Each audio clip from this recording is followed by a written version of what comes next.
Cet épisode vous est présenté par les solutions de Mamie. Vous cherchez un service de comptabilité humain, fiable et adapté à votre réalité? Découvrez les solutions de Mamie, une entreprise fondée en 2016 par Monique Mamie Côté, forte de plus de 36 ans d'expérience au gouvernement fédéral. Les solutions de Mamie accompagnent les particuliers, travailleurs autonomes et petites entreprises du Québec et de l'Ontario avec des services personnalisés en comptabilité, déclaration d'impôts, gestion budgétaire et consultation. Que ce soit en personne ou à distance, leur approche est toujours professionnelle, accessible et sans jugement. Ce qui les distingue, leur écoute, leur capacité à vulgariser des notions complexes et leur volonté sincère d'aider les gens à mieux gérer leurs finances. Avec des tarifs compétitifs, une sécurité renforcée et un service centré sur l'humain, ils font réellement une différence dans la vie de leurs clients. Solutions de Mamie, c'est plus qu'un service comptable, c'est un véritable partenaire de confiance. Avec Mamie, vous serez bien servi. Pour en savoir davantage, visitez solutionsdemamie.com. Bienvenue au podcast L'écho du bien-être.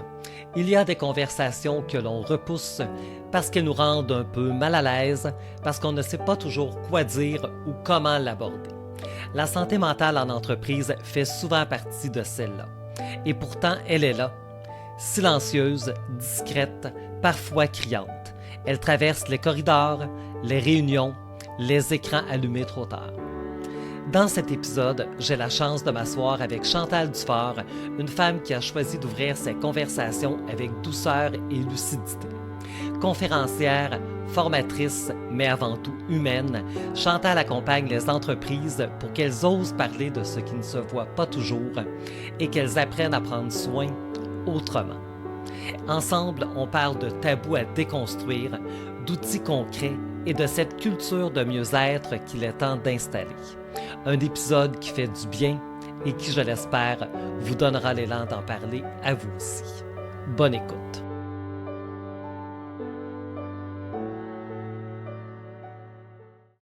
Bonjour à tous, bienvenue au podcast L'écho du bien-être. Cette semaine, j'ai le plaisir de pouvoir m'entretenir avec Chantal Dufort. Chantal qui est formatrice et conférencière agréée en santé mentale en entreprise. Chantal, bienvenue au podcast. Hey, merci beaucoup. Merci pour l'invitation, c'est super gentil. Merci d'avoir accepté. Je pense qu'on va avoir la chance d'avoir une belle conversation inspirante ce matin sur un sujet qui est vraiment très important. Et à cet effet, Chantal, j'ai envie de te demander pour commencer, est-ce que tu te souviens d'un moment précis où tu t'es dit, il est vraiment temps qu'on s'ouvre à cette conversation en santé mentale dans les entreprises? Ben oui, en fait, moi, quand j'ai quitté le réseau de la santé, j'ai fait un petit peu de pratique privée. Puis dans mon bureau, ben c'était dépression, arrêt de travail, burn-out, stress, anxiété. C'est vraiment les sujets qui étaient récurrents. Puis j'entendais vraiment des histoires qui étaient semblables, beaucoup de choses en lien avec le milieu de travail où on n'osait pas en parler. Puis c'est vraiment à ce moment-là que je me suis dit, mais pourquoi on parle autant de santé sécurité physique, mais qu'on parle pas de santé psychologique au sein de nos organisations? Fait que ça a vraiment été le déclic, de pouvoir dire, ben allons ouvrir cette discussion-là justement dans les organisations. De un, moi, ma mission sociale qui est très importante, qui est d'aller aider les autres, ben une personne à la fois dans mon bureau, ça a ses limites. Versus quand je rentre en entreprise, ben là, j'atteins vraiment plus de gens d'un coup. Fait que c'est vraiment là le moment où je me suis dit, OK, mais pourquoi on n'en parlerait pas? Puis on était juste avant la pandémie. Fait que c'est vraiment un sujet qu'on parlait encore moins. T'sais, la pandémie nous a permis de l'ouvrir un peu, le sujet, mais avant la pandémie, on parlait encore moins de santé mentale. Là. Effectivement, je pense que les tabous donc sont encore bien présents. Donc toi, tu as une longue expérience dans le domaine de la santé. Alors c'est vraiment ton expérience personnelle donc qui t'a amené un jour à vouloir emboîter le pas et vouloir aller vers les entreprises. Ah oui, oui, j'ai été 15-16 ans dans le réseau de la santé comme travailleuse sociale. Fait que j'ai vraiment accompagné, je m'amuse à dire, avec la santé mentale sous tous ses angles, toutes ses formes, à tous les niveaux. Fait que après ça, c'était vraiment de dire, OK, mais maintenant, allons l'ouvrir puis outiller les gens dans les milieux de travail. Parce qu'en fait, je pense pas qu'on ait une mauvaise volonté dans les milieux de travail, mais je pense qu'il nous manque d'outils d'éducation sur ce sujet-là, c'est tout, là. Effectivement. Puis en fonction de ton expérience personnelle, est-ce qu'on peut dresser un portrait assez général de ce qui se passe en 2025 au niveau de la santé mentale en milieu de travail? Est-ce qu'il y a un constat qui émerge? Ben, je peux y aller avec ce que moi j'observe. Euh, je suis aussi en train de faire une grande étude qui est le baromètre de la santé mentale en organisation. Fait que dans quelques mois, je pourrais te donner un portrait beaucoup plus exhaustif, mais de ce que moi je vois dans mon expérience dans les organisations, il y a quand même une ouverture. On ose vraiment beaucoup plus en parler. On a moins peur d'en parler. Euh, on veut en faire une priorité. Entre le discours de vouloir en faire une priorité et les actions sur le terrain, je pense qu'il y a encore un écart qui est présent. Euh, Encore, je pense, par un manque d'éducation, un manque d'outils. Euh, on est de plus en plus conscient. On met des outils en place. Par exemple, je pense au programme d'aide aux employés, mais on ne sait pas bien le mettre de l'avant, on ne sait pas bien le promouvoir, on ne sait pas quand aller consulter. Fait que, tu sais, la volonté, elle est là. Il manque un petit oomph d'intervention de plus, là. Mais on voit vraiment l'évolution depuis la pandémie, de vouloir faire différent. Et ça, dans tous les milieux. Tu sais, je te dirais que depuis 2 ans, même dans certains milieux que je trouvais que c'était encore plutôt réfractaire, plutôt fermé, je commence à avoir de plus en plus d'ouverture dans ces milieux-là aussi, là. OK. Ben, c'est quand même très positif d'entendre ça. Donc, Vraiment. selon toi, donc, la pandémie, ça a vraiment été un événement déclencheur qui a permis donc d'évoluer dans la bonne direction. Ben oui, je pense que oui. Puis en fait, c'est qu'on s'est mis à en parler aux nouvelles, tu sais, un peu partout. Il y a des artistes, il y a des joueurs de hockey, il y a des personnalités connues qui se sont mis à oser en parler publiquement. Ben si ça peut leur arriver à eux, ça veut dire que pour nous aussi, ça pourrait nous arriver. Puis, tu sais, dernièrement, on se le cachera pas, la loi de la CNESST qui a été modernisée a ajouté la santé psychologique. Fait que maintenant, il y a une obligation légale des organisations de s'assurer de la sécurité physique et psychologique des employés. Donc, c'est sûr que ça nous éveille encore plus. Ce que j'entends, c'est encore une obligation de plus pour les employeurs. Oui, mais comment je peux le voir comme étant un levier pour mon entreprise au lieu d'une obligation de plus?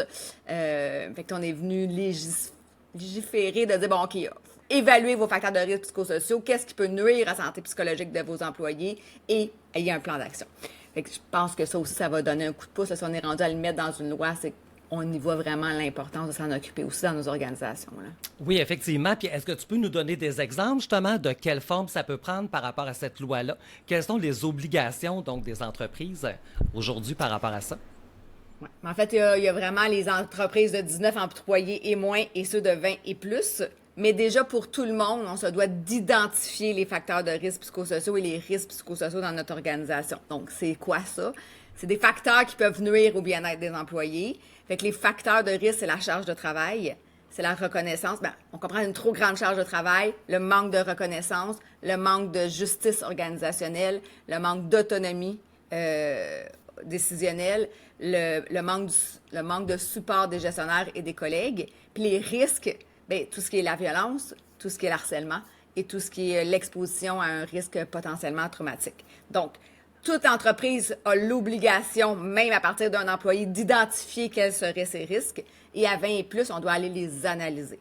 Donc, on ne veut pas avoir juste la perception d'une ou deux personnes. On veut vraiment aller soit faire des sondages, des focus group ou autres, là, vraiment aller consulter les employés pour voir c'est où qui pourrait avoir un impact. Puis quand on agit sur ces facteurs-là, en fait, c'est que là, on va prévenir, on va être dans la prévention, on va être dans la rétention de nos employés, dans le bien-être, dans la productivité, etc. Tu sais, plus j'ai de reconnaissance, plus j'ai une charge de travail qui est adéquate, etc., bien, plus je vais être bien dans mon milieu de travail, ce qui devient ultimement très, très gagnant pour les organisations, là.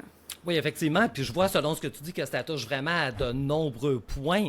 Alors, c'est quand même donc une loi là, c'est quand même très large. Je pense que ça peut vraiment permettre d'aller de l'avant puis d'améliorer énormément les choses. Vraiment, vraiment, oui. Et Chantal, on ne peut pas parler de santé mentale sans avoir le mot tabou qui nous vient en tête. C'est quelque chose qui est tellement présent. Qu'est-ce que tu constates, toi, par rapport à ça? Est-ce que les tabous sont encore très présents ou est-ce que tu vois, mettons, depuis quelques années, tu dis qu'on en parle plus, on a mis des choses de l'avant. Est-ce que ça a eu un impact positif à ce niveau-là? Oui, ben moi d'ailleurs, j'ai longtemps dit détaboutiser, je le dis Oui. encore. Je pensais que ça existait, ce mot-là. Il n'existait pas. Bon, bref, je l'ai fait enregistrer, fait que techniquement, il existe. Fait que moi, je parle encore de détaboutiser la santé mentale. Moi, je vois une grande évolution. Le meilleur exemple, c'est qu'en formation, souvent, quand je commence avec la santé mentale, puis je demande aux gens de me décrire c'est quoi la santé mentale, en début, quand j'ai commencé, on me parlait de burn-out, d'anxiété, dépression, schizophrénie. Donc, on parlait beaucoup de la maladie mentale. Aujourd'hui, quand je demande la question, un petit peu, mais vraiment pas beaucoup, j'ai beaucoup plus de bien-être, équilibre, faire face aux défis. Fait que, pour moi, il y a vraiment une évolution. Est-ce qu'il reste des tabous? Il en reste une tonne. Mais de mon expérience à moi, ce que j'observe, je vois quand même une différence. Ah ben tant mieux. Je pense que c'est tellement important. Puis je pense que c'est ça qu'on vise. Hein? C'est l'évolution, c'est un pas à la fois. C'est sûr qu'on peut pas tout changer d'un coup, mais si tu vois donc des choses quand même, un vent de changement positif, ben c'est vraiment extraordinaire. Et d'ailleurs à cet effet-là, Chantal, toi, donc tu organises des ateliers, de la formation en entreprise. Est-ce que tu peux nous parler un petit peu donc de la forme que ça prend? Quel service est-ce que tu offres exactement aux entreprises ici au Québec? Ouais, en fait, certains modules, la première étape, souvent, c'est d'aller ouvrir cette discussion-là, justement, sur la santé mentale, d'aller lever les tabous qui restent. Donc, c'est vraiment d'avoir un langage commun, de démystifier la santé mentale, le stress, l'anxiété, la dépression, ce qu'on retrouve le plus dans nos milieux de travail, qui est vraiment pour tout le monde, autant les employés, la direction, les gestionnaires. Ayons un langage commun, puis parlons-en ensemble, fait que par la suite, ça va être plus facile d'oser lever la main quand je sais que tous mes collègues ont eu la même information. Fait que c'est vraiment les signes précurseurs d'épuisement, parce que qu'est-ce qu'on fait? Ben, on sait qu'on a des signes, on sait qu'on s'en va vers l'épuisement, on le met en dessous de la couverte, puis on continue à avancer.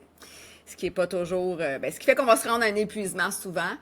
Puis quelques outils de gestion du stress, de l'anxiété, de notre saine santé mentale, qui ne prennent pas une minute de plus dans notre journée, parce que la principale raison pour pas prendre soin de soi, souvent, c'est « j'ai pas le temps ». Fait que c'est vraiment... Ça, c'est la base. Ensuite, c'est vraiment d'accompagner les gestionnaires à faire face à cette détresse qui est grandissante au sein de nos organisations. On ne se le cachera pas, on est rendu à du 35-40% d'absence qui est relié à la santé mentale. Donc, c'est quoi mes limites comme gestionnaire? Jusqu'où je peux aller? Qu'est-ce que je peux faire sans devenir un psychologue? On ne veut pas rendre personne intervenant. Fait que comment je me situe là-dedans? Avec quoi je suis bien? Avec quoi je suis moins bien? C'est quoi mes limites? Qu'est-ce qu'on fait avec un employé pendant l'arrêt de travail, à son retour? C'est quoi les bonnes pratiques? Fait que vraiment d'aller encadrer ça. Là, je rajoute tout ce qui est en lien avec les facteurs de risque psychosociaux. Fait que des ateliers sur chacun des facteurs de risque pour être capable de... C'est quoi les bonnes pratiques dans mon milieu à moi? C'est bien beau la grande théorie, là, mais chez nous, comment on le fait? De l'accompagnement annuel, puis tout ce qui est le diagnostic là, des facteurs de risque psychosociaux aussi maintenant là, que j'ai ajouté aussi. Fait que c'est un peu tout ça, de l'accompagnement plus soit ponctuel, soit annuel aussi, là, quand on veut vraiment faire des changements au sein de l'organisation, de l'accompagnement plus long terme, un parcours durable que j'appelle, là, pour s'assurer qu'on met toutes les actions en place tranquillement puis que ça perdure. En fait, pour moi, la santé mentale, c'est un investissement. C'est pas une dépense en organisation. Fait que pour moi, je veux que quand je pars, même si je suis venue faire une intervention de 2-3 heures, qu'on soit capable de mettre en application maintenant des choses en place, là. Absolument, tu as tout à fait raison. Hein. J'aime beaucoup la façon dont tu l'abordes et surtout donc la variété en fait des outils que tu sembles utiliser. Donc je vois qu'il y a vraiment toutes sortes de choses qui peuvent être mises en place. Et est-ce que justement comme ton parcours, tu le disais, c'est pas juste une fois, on donne des outils, on travaille vraiment plus à long terme avec l'entreprise. Est-ce qu'il y a des outils qu'on peut utiliser pour mesurer en fait l'impact de ça? Quels indicateurs est-ce qu'on utilise sur le long terme pour voir justement l'évolution de tout ça? Et c'est là où c'est un peu plus difficile, hein? C'est pas, on vient pas donner une formation sur une machine qui va nous donner instantanément plus de production à la minute ou autre. C'est des impacts à long terme. Fait que, un des bons indicateurs à regarder dans nos organisations, c'est le taux d'absence maladie, là.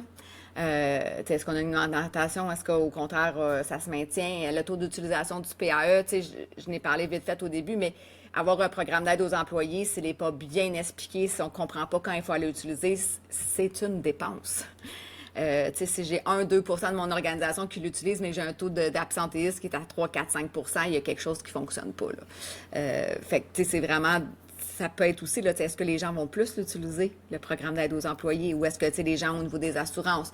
Fait, c'est des choses qu'on peut observer, mais c'est vraiment sur du très long terme. Puis il faut s'assurer que comme gestionnaire, je suis en mesure de, comme organisation, parce que pour moi, la santé mentale, c'est un projet d'organisation. C'est pas ou l'employeur ou les employés, c'est tout le monde qui doit faire d'en faire un projet. Là, je parle beaucoup de responsabilité partagée. Si on sent vraiment un projet d'organisation, la santé mentale, est-ce qu'on ose plus en parler? Est-ce qu'on l'ouvre, ce sujet-là, dans nos réunions d'équipe, où on dit comment ça va, tout le monde a dit bien, puis on est rendu déjà au deuxième point. Fait que c'est ça qu'on va pouvoir aller évaluer. On peut regarder aussi avec l'évaluation des facteurs de risque psychosociaux, ben, est-ce qu'on peut voir une évolution dans le temps? Tu sais, ça serait facile de mesurer maintenant puis de mesurer dans 1 an, dans 2 ans. Bon, on en est où? On a une amélioration? OK. Donc, si je comprends, donc ça peut se mesurer, mais c'est Ouais, vraiment pas simple. sur une longue période. Ben oui, c'est Oui, ça. tout à fait. Puis en même temps, ben, tu as bien répondu aussi en même temps à une autre question que j'avais.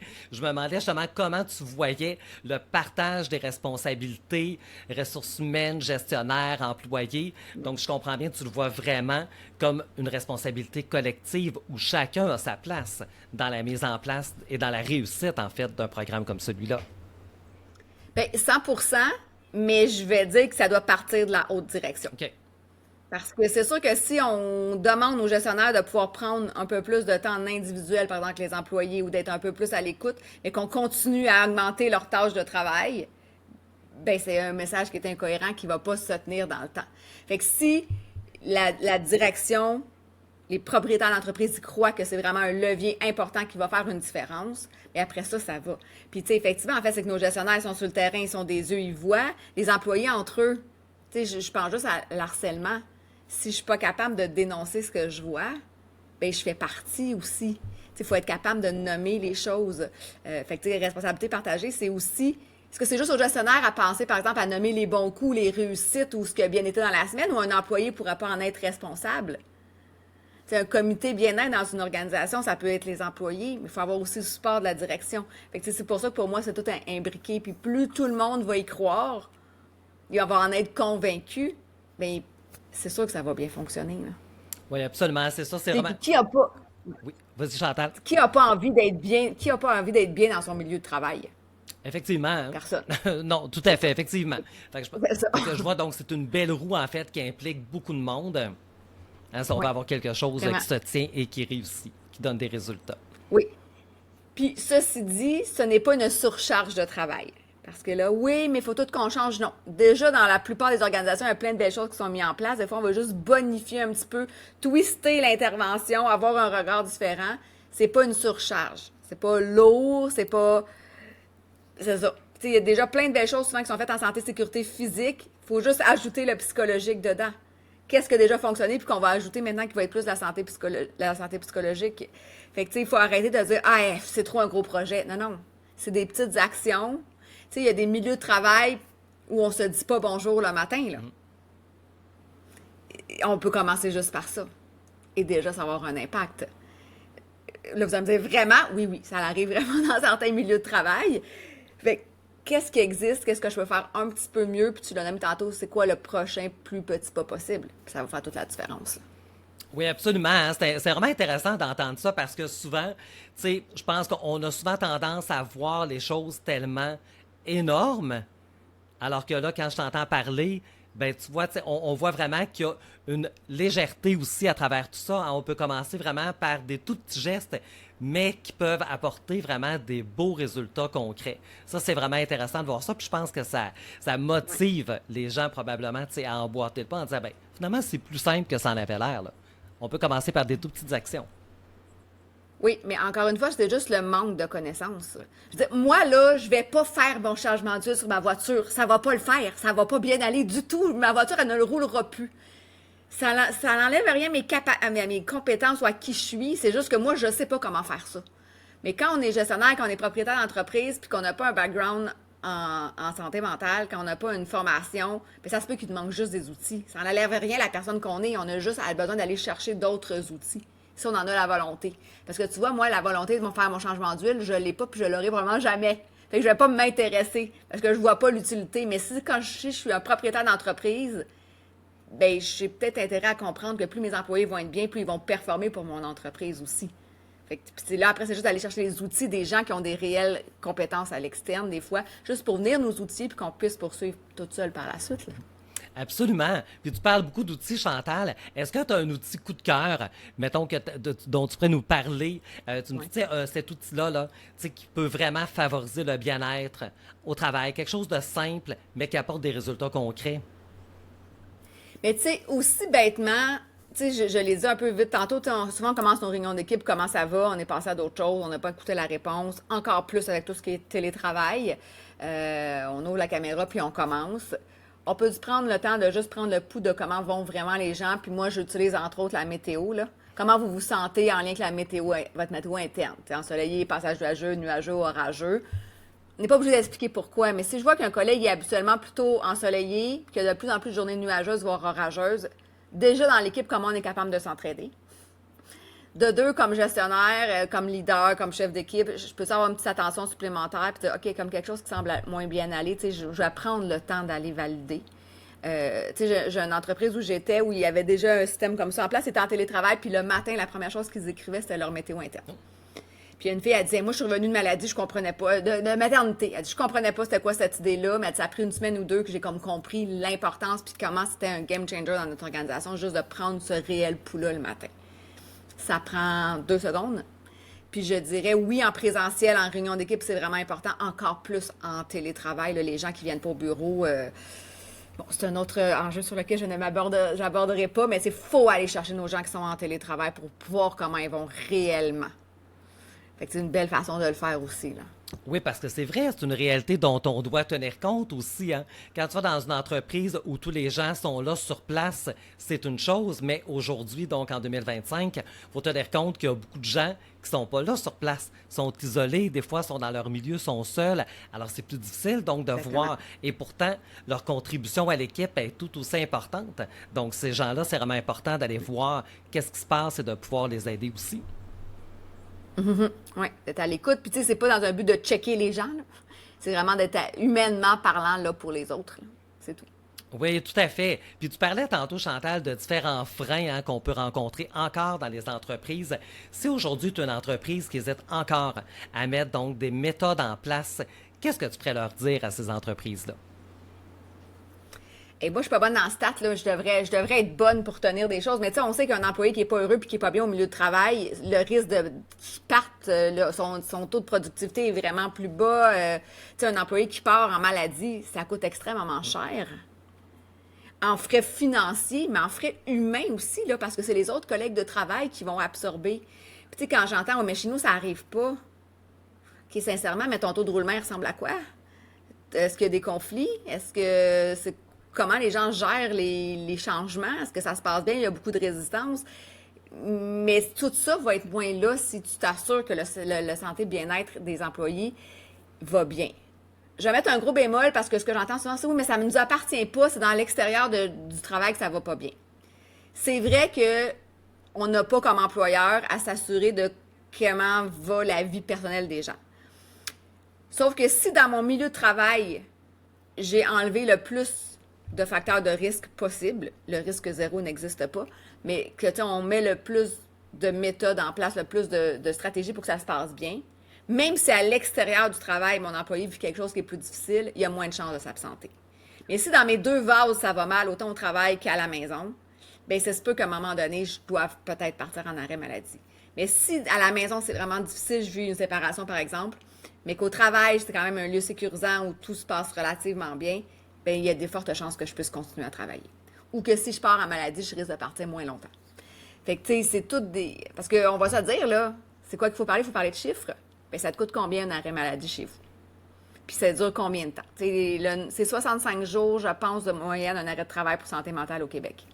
Oh, mais c'est énorme. C'est énorme. Alors, je comprends donc... Parce que souvent, on va étirer. On étire l'élastique, et on part en congé invalidité, mais on va partir longtemps. C'est 3 mois, là. Eh oui. Est-ce qu'on remplace? Est-ce qu'on remplace pas? Souvent, on est comme pas sûr. Bien là, la surcharge sur les épaules des autres. Ou bien si on remplace, il y a des frais, il faut aller chercher quelqu'un, il faut tout le travail que nos ressources humaines à l'interne ou autres vont chercher pour trouver quelqu'un pour remplacer. Plus nos frais d'assurance qui vont augmenter. Si c'est SST, toutes nos primes aussi qui vont augmenter. Fait que, tu sais, les coûts sont énormes. Pourquoi ne pas investir en prévention? Ça frappe ce que tu dis, Chantal, parce que oui, on en parle souvent, hein, donc des coûts qui sont très élevés, mais ça, on ne prend pas nécessairement conscience de ce que ça veut dire exactement. Alors, quand on entend justement ce que tu nous expliques là, ben c'est là qu'on se rend compte à quel point, oui, les coûts sont énormes hein, sur le capital humain, sur le roulement de l'entreprise, toutes les sphères finalement. Là, c'est vraiment l'entreprise globalement qui écope. Oui, exactement. Et aujourd'hui, Chantal, j'aimerais ça pouvoir peut-être t'entendre me parler. Est-ce que ça arrive des fois qu'il y a des entreprises qui disent, ben nous, on aimerait mettre en place quelque chose, une stratégie, une structure, mais on ne sait pas comment faire, on a peur de mal faire ça. Est-ce que c'est des choses que tu entends encore des fois? Parce qu'on est quand même dans un sujet qui est quand même plus touché, un petit peu qu'on pourrait dire. Là. Ben oui, on a peur. En fait, on ne sait pas comment faire plus que ce qu'on a peur de mal faire. Puis tu sais, souvent, moi, ce que je vois, c'est que je vais aller confirmer que ce que vous faites, ça se passe bien. Tu sais, des fois, je dis, OK, fait que finalement, on est sur la bonne track, là. On peut continuer. Ça donne confiance à mettre plus d'actions en place. Puis tu sais, moi, je pense sincèrement que si l'intention réelle est d'aider l'autre, il y a très peu de choses qu'on peut faire qui peut nuire. Tu sais, tu as étudié aussi en travail social, on nous a jamais donné un guide avec voici quoi dire, voici pas quoi dire. Tu sais, je veux dire, ça n'existe pas. On n'opère pas personne à cœur ouvert. Bon, il y en a qui le font, mais tu sais, comme gestionnaire, quand je vais accompagner un employé, si ma réelle volonté est d'aider l'autre, que j'ai de l'empathie, que je suis ouvert à l'autre, il y a peu de chances que je puisse faire des grosses gaffes, tu sais. Puis pourquoi ne pas aller consulter sur nos employés sur qu'est-ce qu'ils ont besoin dans leur milieu de travail, qu'est-ce qu'ils aimeraient avoir? On ne dit pas qu'on va prendre tout ce qu'ils nous disent pour du cash puis qu'on va le faire. On vient les consulter pour voir, hey, en santé bien-être, santé psychologique, qu'est-ce que vous sentez qui vous manque? Qu'est-ce que vous avez envie? Puis on part de là. Je veux dire, c'est nos employés qui vivent la réalité sur le terrain, là. Très intéressant. Puis est-ce que c'est la méthode habituelle? Est-ce que souvent l'entreprise va prendre le temps justement d'aller voir ou si non? Ouais. Non. Non. Pas tant. Après, tu sais, il y a des entreprises que oui, il y a des entreprises qui ont des super stratégies en place. C'est vraiment beau à voir. Mais tu sais, ceux qui ont rien, mais ils savent pas par où commencer. Puis là, ils sont comme bien malhabiles. Mon impression, c'est que là, on va dire, OK, on va répondre à la loi en posant genre 4 questions sur les facteurs de risque. On n'aura pas un vrai portrait, tu sais, parce que si je demande à quelqu'un, est-ce que tu trouves que ta charge de travail est trop grande, on est d'accord qu'à 99,9% les gens vont nous dire oui. Mais tu sais, ce qu'on veut, c'est aller évaluer le facteur de risque sur plusieurs facettes pour être sûr d'avoir une réponse qui va faire du sens, tu sais. Fait que, tu sais, je pense que les gens, je suis fatiguante, ça fait 3 fois que je le dis, c'est juste un manque d'outils. Puis c'est là, pour moi, c'est important, allez juste chercher tu sais, poser vos questions, aller chercher des outils, vous allez être capable de poursuivre, d'avancer. C'est un coup que vous les avez, ces outils-là. Mais y a-t-il quelque chose qu'on peut vraiment mal faire pour le bien-être de nos employés? Je veux dire, je pense pas. Tu as bien raison. On peut ne pas en faire assez. T'sais, on a longtemps parlé de la fameuse table de billard, de ping-pong. Mais juste ça, c'est pas assez, mais ça peut être aidant. T'sais, mais fait que si on dit, j'ai ça, on est correct, ben non, il nous manque peut-être d'autres aspects. Mais ça peut faire partie de ce qu'on a, nous, à l'interne, par exemple. T'sais. Mais on peut peut-être pas en faire assez, mais en même temps, est-ce qu'on peut faire quelque chose qui va nuire au bien-être de nos employés? C'est ça. T'as peur de fermer les yeux sur de la violence, de l'harcèlement, par exemple, là, parce que ça, je le vois des fois, là, oui, ça va nuire, mais on n'est pas dans une volonté de vouloir faire bien les choses normalement quand on va faire ça.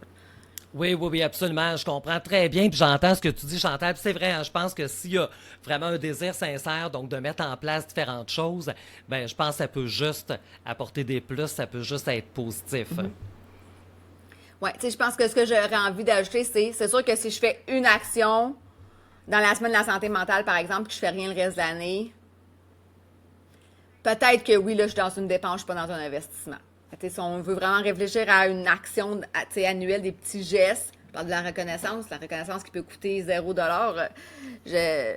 J'animais une journée des affaires, puis j'avais une invitée, une conférencière qui disait constamment, on a mis plein de stratégies en place, ça coûte 0$, ça coûte 0$ sur la reconnaissance. Fait que c'est vraiment... Fait que si je le vois sur un plan annuel, sur une volonté de faire différemment les choses chez nous, ben ça peut faire que du bien. C'est sûr que je me dis, OK, on va faire une journée santé mentale, on va en parler une fois dans l'année, on va laisser un midi, 45 minutes pour que les gens puissent en parler, puis après ça, on fait plus rien de l'année, puis on s'en soucie pas du bien-être de nos employés. Ben là, les employés le disent, aussi, on sait bien, ça servira à rien, il n'y a pas de changement après. Mais sinon, ça peut être que du bien. Oui, exactement, c'est ça. Je pense que ça doit être une stratégie, donc quelque chose qui est planifié, quelque chose qui est vraiment mis en place. Hein, comme tu dis, qui est réfléchi, qui est pensé, puis avec une possibilité aussi d'évaluer par la suite. Hein, c'est ça, comme tu dis, si on fait une activité une fois comme ça, bon, c'est un petit plus cette semaine-là, mais ça s'arrête là, c'est tout. Là. Ça va pas plus loin que ça. C'est Là. ça. OK. C'est ça, exactement. Mais tu sais, stratégie, il va faire attention que c'est pas obligé d'être lourd et compliqué. Non. Tu sais, ça peut être cette année, on va travailler plus de reconnaissance. C'est ça. Puis on va faire des. Tu sais, on va donner plus d'outils pour les gestionnaires pour faire plus de reconnaissance. On va outiller les employés à être capables de faire de la reconnaissance à leurs gestionnaires. Ça peut être juste ça.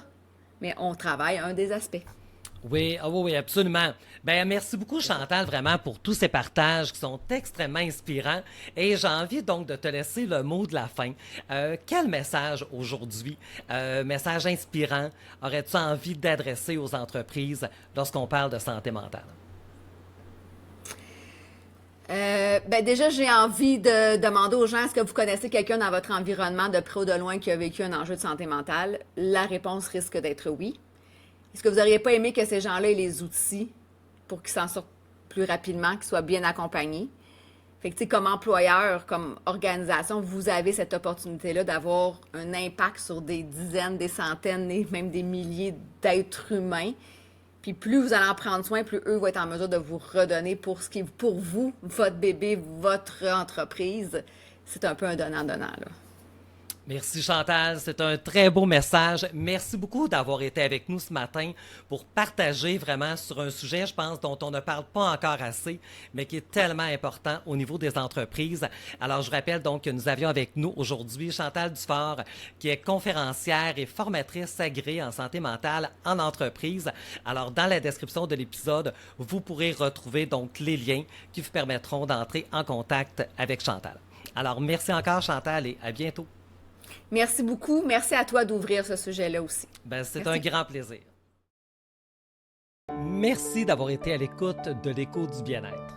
Si cet épisode vous a inspiré, touché ou simplement donné envie de semer un peu plus de bien-être autour de vous, je vous invite à vous abonner au podcast pour ne rien manquer des prochains épisodes.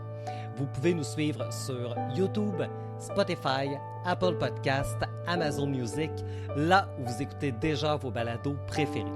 Et si le cœur vous en dit, n'hésitez pas à partager l'épisode ou à laisser un mot en commentaire. C'est la meilleure façon de faire rayonner ces belles initiatives en entreprise. On se retrouve très bientôt pour un prochain souffle dans l'écho du bien-être.